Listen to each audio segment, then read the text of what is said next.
actually see a little hint of this, perhaps, if you are optimistic about the acqui-hires of the future. Meta saying that, and really hinting here that growth in spending is going to be a prominent feature next year. How much of it goes to acqui-hires towards superintelligence? Well, look, he's clearly, it seems, still in the process of assembling this incredibly expensive team that he's been putting together over the past weeks and months. I think today's going to be looked at as as quite a pivotal day for Meta's AI, right? I think we've seen these very, very strong earnings that shows the existing business is cooking on gas, right? Still bringing in the advertising revenue, still growing, believe it or not. There's still people joining Facebook, which amazes me.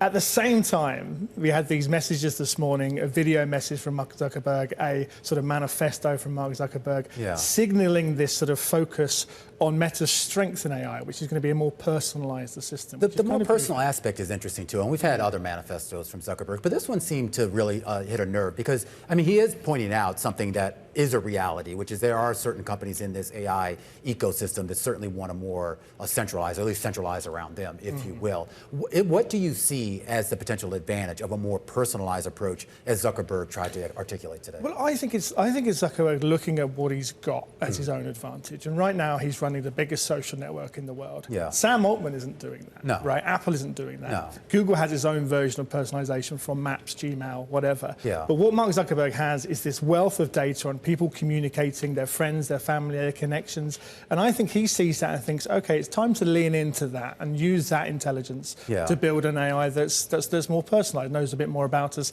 than some of those competitors. What I do think it is a departure from the existing strategy, which is to create the big open source model. That's been coming under a lot of criticism, people wondering how he's going to make quite so much money from that. I think it's a bit of a change in direction, but it seems like it's been very well received. Well, could you argue here that by being open source like that, he is creating a new way for the industry to operate, and therefore maybe, right, he was the one that kind of went out ahead of OpenAI and said open source is the future, wasn't he? Yes, but I'm not sure he feels quite the same way now, right? I don't think that's been as successful as he thought, and much of the reason for this dramatic sudden hiring, you could even call it a sudden panic on Zuckerberg's part. I need to get all these people in because I'm going to dramatically change my strategy. And one way to convince those people to join, it seems, has been to say this will be a closed source. We only have about a minute left, but I do want to get your thoughts on Apple's AI strategy or lack thereof. Because, I mean, there's been a lot of criticism, some of it fair.